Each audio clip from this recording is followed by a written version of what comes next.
projektu gdje se uradili smo logo, nismo ga predstavili s prostog razloga što treba ga pretočiti u podzakonske akte da bi onda bio nakon samo ga najavljamo. Samo ga sada najavljamo.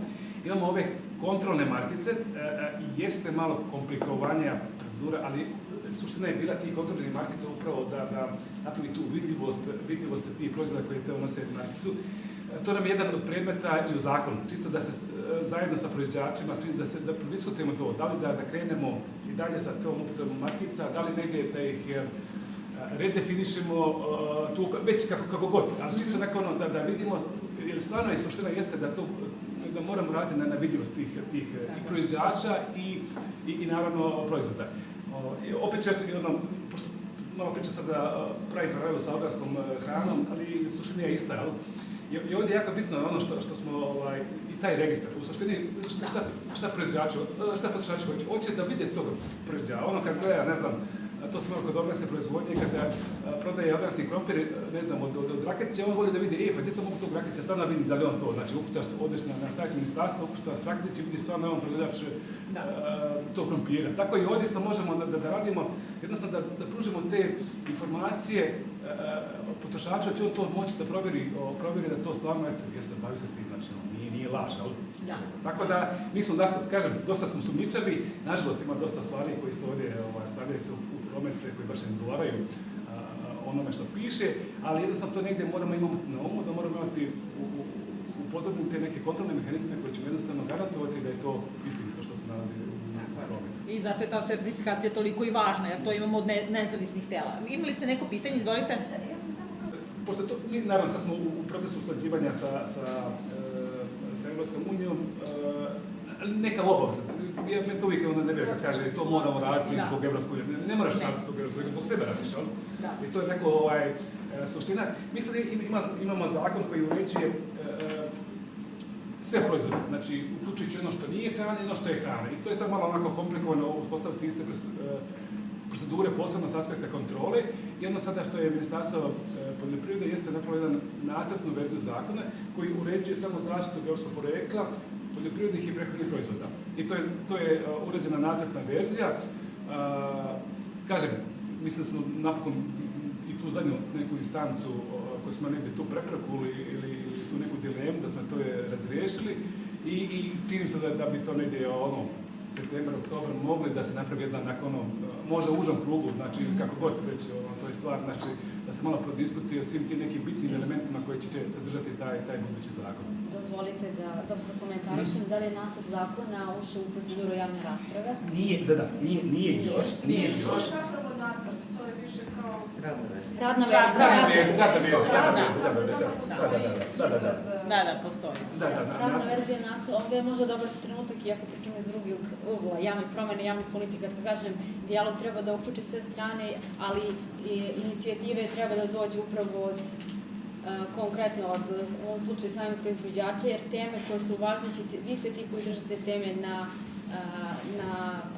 dnevnom stolu za pregovore i za promjene. Kad je u pitanju nacrt zakona, ono što je također, svesna sam da ne dolaze svi, ali recimo u sklopu države već postoji online sajt e-konsultacije na kom treba da se pojavi zapravo taj nacrt gdje ćete, znam da zvuči sajt, ali prosto da se onako i pismenim putem dajte svoje inpute, predloge, to ne mora da bude pravni jezik i svakako ako imate priliku da se uključite, znam da to nije primarno svima i da ste svi onako fokusirani na proizvode, na sajmove, na proizvodnju, ali važno je da se čuje vaš glas i da ti javne rasprave, okrugli stolovi, prosto da uzmete učešće u istom, jer bez toga nećete dobiti neće doći do te promjene koja će olakšati proces, ne samo u Novoj Varoši, u Jarinju, nego u svim lokalnim zajednicama, jer zakone na kraju sprovode ljudi.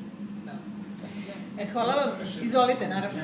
Radi Beograd za gospodina Rakitića. Možete samo nam kažete kakva je trenutna situacija, koliko je naših poljoprivredno-prehrambenih proizvoda nosi oznaku zaštićenog geografskog porekla na nivou celog sveta, koliko na nivou Evropske unije i kakva je trenutna situacija u domaćoj bazi podataka? Imamo sada bazu podataka, naravno, zaštitu geografskog porekla, svi proizvode vodi nam Zavod za intelektualnu svojinu Ja ne znam koliko baš ima u tom registru. Ono što ima vezano za poljoprivrednih i prehrambenih proizvoda, imamo 47. Na nacionalnom Koji su zaštićeni na nacionalnom nivou. Nemamo niti jedan na nivou Evropske unije. Zašto? Zato iz prostog razloga što nemamo zakon, nijedan zakon usaglašen sa Evropskom unijom. I u suštini mi smo to mogli pratiti nekog vlasti. Ali šta je to problem veliki? Problem je veliki, obično kada vi počnete neku specifikaciju, pitanje ko to šalje. I onda obično na toj specifikaciji dobijete odgovarajuće prigovore gdje morate u roku od 30 dana da ih reagujete. I onda, pošto mi imali smo vrlo onako jednu baš nejasnu situaciju ko je tu šta odgovoran u osnovu zakona, ono čega sam se najviše bojao jeste da jednostavno ne ispuštujemo te zakonske rokove koje nam dala Evropska unija i jednostavno da izgubite pravo na zaštitu. I sad možete misliti jednom, ne znam, arijskom malinu da možete misliti tako da negdje moramo vrlo jasno uspostaviti procedure ko šta odgovoran, znači i logično imat ćemo, sigurno ćemo imati kada krenemo sa tim prvim specifikacijama. Mi smo imali u okviru jednog projekta koji smo radili gdje smo bili partneri Italija i Francuska, najbolje zemlje vezano za zaštitu, gdje smo u suštini spremili 3 specifikacije sa njima, koje su identične sa pravilima koje postoje u Evropskoj uniji i naravno da to bude jedan putokaz za sve ostale specifikacije koje trebamo raditi. Tako da je to ono što jeste jako bitno, jeste naravno sama sposobnost, odnosno obuka ljudi koji radi u ministarstvu, obuka ljudi koji pomažu našim proizvođačima prilikom izrade tih specifikacija i naravno sebi tih proizvođača da se zna objasniti te neke stvari, da sam posebno taj kvalitet, odnos kvaliteta sa sredinom iz koje dolazi proizvod, sa nekim kvalitetom proizvoda. Tako da negdje te neke bitne stvari koje su nam bitne s aspekta administracije, moramo ih ovdje da ih dobro da ih strukturiramo i da to krenemo. Tako da ono uvijek što sam najavio jeste kada završimo taj zakon, imamo te specifikacije,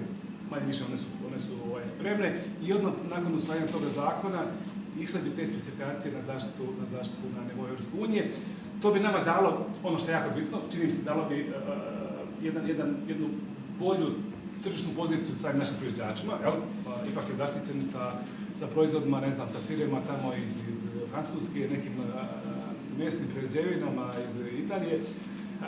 I ono što je jako bitno, negdje bi i Srbija bila prepoznata kao zemlja koja ima jedan, ne možda identičan, ali ekvivalentan sistem kao što postoji u Evropskoj uniji, da su mi to jednostavno rame uz rame. Jer znam definitivno što se tiče samih proizvoda, tu jesmo, tu nema znači, ali sve ostalo, odnosno ta valorizacija, ta financijska dobit za sve proizvođače, tu malo ne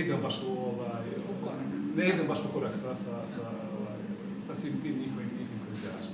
To je ono što da sam rekao ovdje opet na Marino, taj dijalog je nam jako bitan. Znači to jednostavno bez znakova da se svi zajedno uključimo, čini mi se da će nam biti uspjesi vrlo ograničeni. Tako da to je sada, znači uvijek u ministarstvu imate otvorena vrata, vrlo često ne ispunjavamo te uslove i zahtjeve koje dobijemo, ali čisto nakon i ono što je jako bitno, uvijek kada ovdje imate udruženje, uvijek imate tu neku tezu, čuje se za vas, znate za taj original, znate za tu zaštitu geografskog porekla, znate za te proizvode manje više. Znači, to je jako bitno da se ovdje u našim strukturama i vlasti i potrošača to negdje uvijek kako bude informacija, posebno za novinara, da uvijek to bude.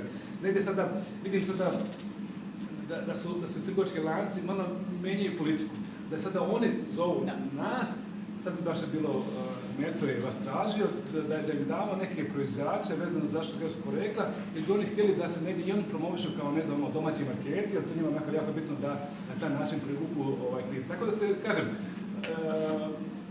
malo se situacija menja upoređeno sa, ne znam, zadnjih 4-5 godina i čini mi se da je ovo jedan dobar talas, gdje možemo definitivno ovu zaštitu geografskog porekla da je puno kapaciteta iskoristiti.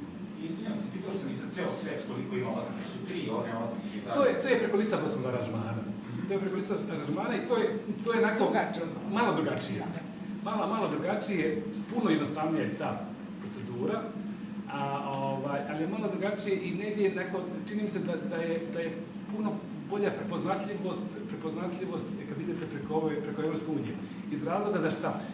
To je isto, znači jako je bitno, pošto onda, ako ste zaštićeni na nivou Evropske unije, imate pravo da koristite i EU logo, koji je daleko prepoznatljiviji nego bilo šta. I to je neko, znači, ono što nam je i jako bitno da naši proizvodi, pored srpskog logova, imaju i mogućnost da stavljaju taj EU logo na